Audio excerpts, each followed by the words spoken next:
재학생들의 관심은 아마도 좀 정시보다는 수시에 좀 모아져 있겠죠. 그렇죠. 옵션으로서 지금 수시를 검토하는 학생들이 확 는 건 맞아요. 네, 그러면 걔네들은 지금 수능 최저 학력을 충족하는 거에 대해서 굉장히 신경을 좀 쓰고 있을 거예요. 네, 써야죠. 네, 그렇죠. 근데 이제 문제는 수능 난이도는 조금 쉬워진다고 그러니까 걔네들한테는 그러면 득이 될까요?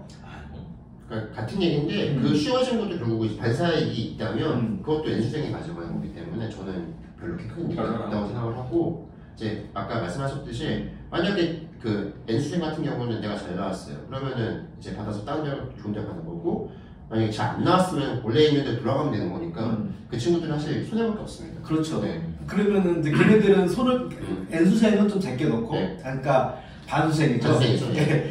대학생이죠. 그러니까 이제 대학생은 좀 제껴놓고 대학생을 그 반수생을 제낄 수가 없는 게 걔네들이 등급을 가져가 버리기 때문에 어렵죠. 그래서 저희가 좀 관심 있는 분야는, 그러면 얘네들이 어차피 수능 최저를 맞추려고 그러면 근데 전략적으로 과목을 선택해 주잖아요. 어차피 그 뭐 의대 같은 경우는 제하고 나머지는 뭐 3학 몇 그렇게 하는 거니까 그러면 이제 지금에는 당장은 전략적으로 선택을 해야 되잖아요. 네, 그럼 전략적인 선택이 이제 사실 함정이 될 수 있는 게, 전략적으로 선택했는데 거기서 일어나면 이제 아예 아무것도 못하는 상황이 벌어져요. 그래도 우리가 보면 선택과 집중도 필요하잖아요. 네, 이제 선택과 집중이 이제 사실은 이론적으로는 그럴듯한데 그 선택과 집중에서 에러가 나는 순간 그 모든 옵션이 다 사라지는 상황이 벌어지죠. 그래서 아까도 얘기했다시피 고3 때 우리가 진행해 온 걸 이 무렵에 뭔가를 급격하게 바꾸는 게 진짜 안 좋아요. 저는 안 좋아서 선택과 집중을 하기 위해서 모든 거 뭐 엊그제도 어떤 어머니가 똑같은 논리거든요. 근데 그걸 맞추기 위해서 지금 그거 외에 다른 것들 모든 수업을 다 끊겠다는 거예요. 그래서 말렸어요. 제발 제발 그래서 좀 하지 말라고. 그러니까 물론 이제 그 어머니는 그렇게 하면 너술 합격률이 높아지지 않겠냐라는 건데 그건 그 이론상의 얘기죠. 그렇죠. 그래서 학생들한테는 사실상 하던 걸 계속해라라는 게 거의 이 무렵에는 아주 이상한 케이스 아니면 웬만하면 맞는 거고요. 그래서 사실상 유리할 부분이랄 건 없어요. 그 이제 저는 뭐 운동이든 뭐 악기 연주든 그림을 그리는 거든 물론 다 다른 영역이죠. 비슷한 게 좀 있어요. 공부도 마찬가지고 이게 인간이 루틴을 만들면 루틴이라는 게 굉장히 중요하거든요. 그게 힘이 엄청나죠. 그게 반복해서 어쨌든 내가 몸에 체화를 시키는 과정인데 그게 저 뭐 기록도 깨고 공부도 잘 할 수 있고 뭐 악기도 잘 다룰 수 있고 저는 그렇다고 봅니다. 그게 가장 큰 힘인데 이렇게 시험이 임박한 이 시점에서 그걸 튼다는 거는 굉장한 도박일 뿐더러 지금까지 내가 해왔던 몸이든 정신이든 그 내가 기억하고 있던 걸 다 깨버리는 거예요. 그거는 정말 좋지 않은 습관인 거고 망갈 수밖에 없습니다. 그럼 망할 수밖에 없어요. 진짜. 저는 반대하는 입장. 간혹 성공한 케이스가 있습니다. 근데 그런 거 보고 일반화시키니까 문제가 있는 거죠. 그래서 이랬더라 이런 얘기들은 지금은 그런 얘기에서 귀를 닫는 게 맞고요. 그런 변화를 주려고 했으면 여름방학 전에 시도를 해본 건 맞지만 여름방학 지난 이후부터 뭔가를 그런 걸 시도하는 것은 사실상 무조건 웬만하면 그건 다 망할 거예요. 그냥 하지 마세요. 하지 말고 하던 대로 하십시오. 그리고 한마디만 더 해드리면 그 이제 다른 사람들의 조언에 약간은 귀를 닫아야 됩니다. 이제 닫아야 돼요. 그러니까 이제 자기를 믿으시고 왜냐하면 지금 굉장히 유혹 많잖아요. 뭐 어느 학원이 좋다더라, 어느 인강이 좋다더라. 물론 좋겠죠. 근데 제가 지금 루틴을 말씀드리지 않았습니까? 그 루틴을 깨고 이거 한다고 도박하기에는 지금 늦었습니다. 그렇죠. 네, 그래서 나 자신을 믿고 지금까지 해온 것들을 정리하고 복습하고 그 루틴을 계속 실행해 나가는 차원으로 공부를 해야지 지금 70일 남은 이 시점에서 뭔가를 바꿔서 도박을 한다. 이거는 굉장히 안 좋은 도박인 거죠. 네. 그렇죠. 말 같지도 않은 거예요.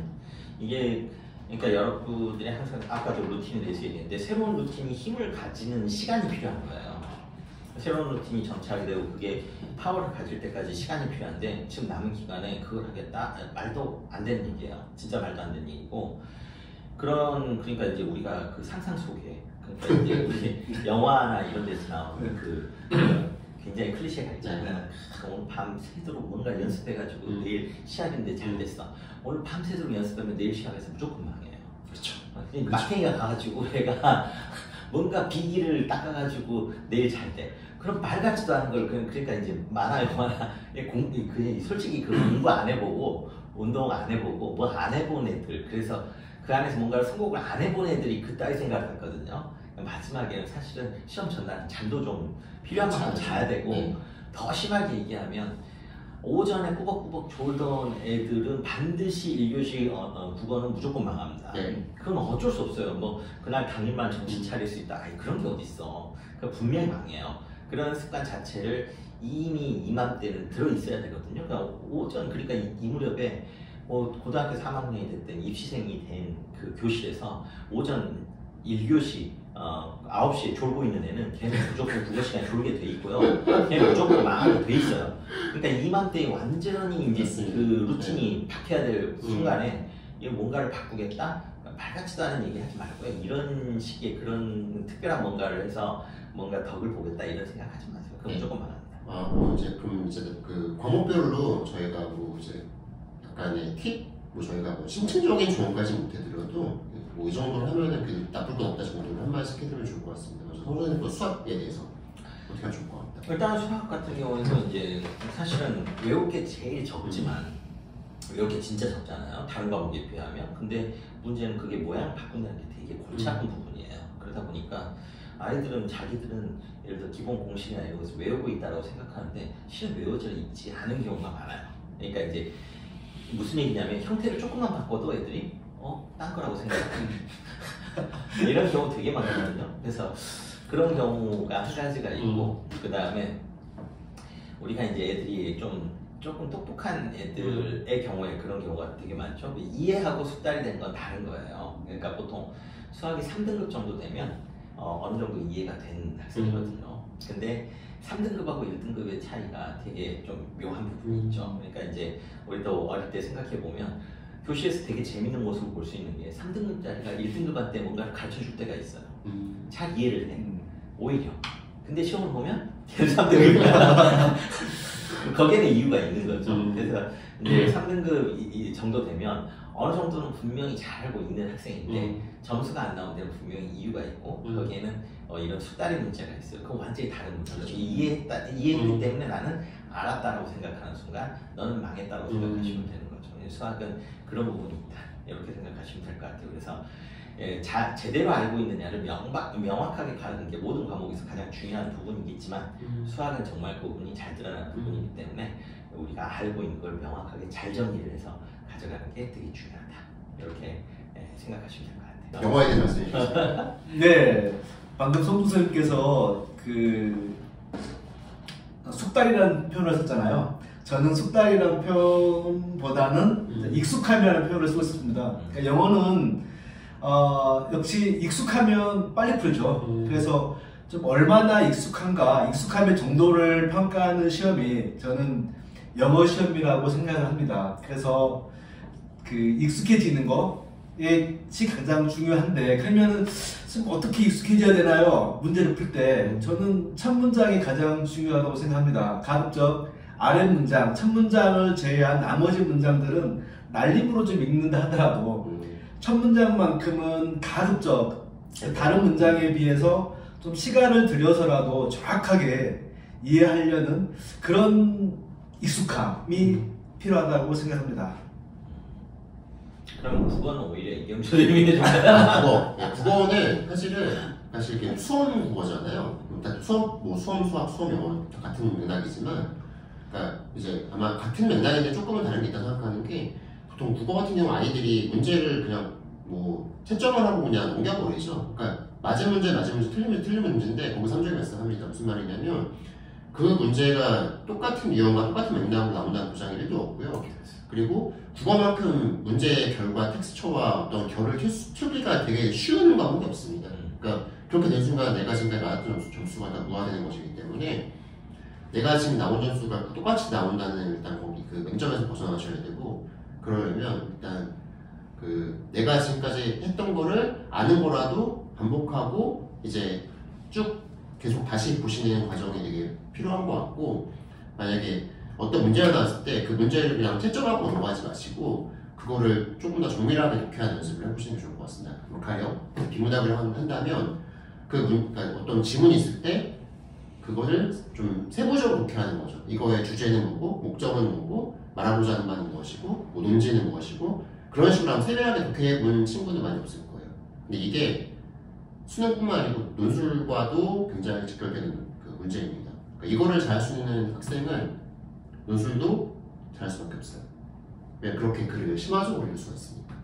결과적으로 글을 이렇게 도해할 수 있다는 능력이 있다는 친구고, 그러면 개요됨이 나오는 거고, 다른 친구에 비해 상대적으로 글을 잘 수밖에 없거든요. 그러니까 이런 과정을 조금 열심히 해보시면, 특히 비문학 부분에 있어서 다른 친구들보다 상대평가니까요, 한 1점, 2점이라도 더 받을 수 있다. 네. 라고 생각합니다. 네. 그래요. 이제 남은 기간 동안 이제 사실 이제 9편을 보고 나면 우리 새로 찍을 거예요. 또 찍을 건데 이제 분석을 우리가 하겠죠. 모든 선생님이 다 분석을 할 수밖에 없어요. 왜냐면 이게 다시 얘기하지만 초유의 사태이기 때문에 이게 예상이 안 되던 상태에서 결론이 어떻게 나올지 다들 약간 긴장하고 있죠. 이게 네. 그래서 이제 학생 지도에 모든 선생님들이 지금 현재로서는 그 정지 상태예요. 뭔가를 지도하기가 지금 되게 애매한 상태가 된 거죠. 근데 9평에서 결과가 나오면 아마 9평의 그 뉘앙스가 수능까지 연결될 거기 때문에 어떤 정도에서 이런 식으로 입시를 한번 틀었으면 그 정도가 끝날 때까지는 이 입시의 경향이 유지가 되겠죠. 그럼 예를 들어서 2학년 같은 경우에는 정시 올인하는 극상위권은 이제 앞으로는 말이 안 되는 상황이 되는 거죠. 그 학생들은 반드시 수시에 어떤 선택을 해야 되느냐라는 추가 옵션까지 반드시 고려해야 되는 상황이 멀어지는 거예요. 그래서 이제 수능 대박 뭐 이런 건 현실적으로 말이 안 되는 일이 벌어질 거고요. 이제 그런 것 때문에 저학년 지도까지도 우리가 얘기를 해야 해서 많은 선생님들이 지금 상황을 보고 있어요. 그래서 어떻게 될지 우리 선생님도 솔직히 좀 궁금합니다. 어떻게 나올지. 뚜껑을 열어봐야 확인이 가능합니다. 확인이 가능한데 시간이 조금 걸릴 것 같긴 합니다. 평 열심히 보시고요. 그걸 맞춰가지고 수능 대비를 어떻게 할 거냐까지 우리가 얘기를 연달아서 하겠습니다. 오늘 들어주셔서 감사하고요. 다음번에 뵙도록 하겠습니다. 감사합니다. 감사합니다.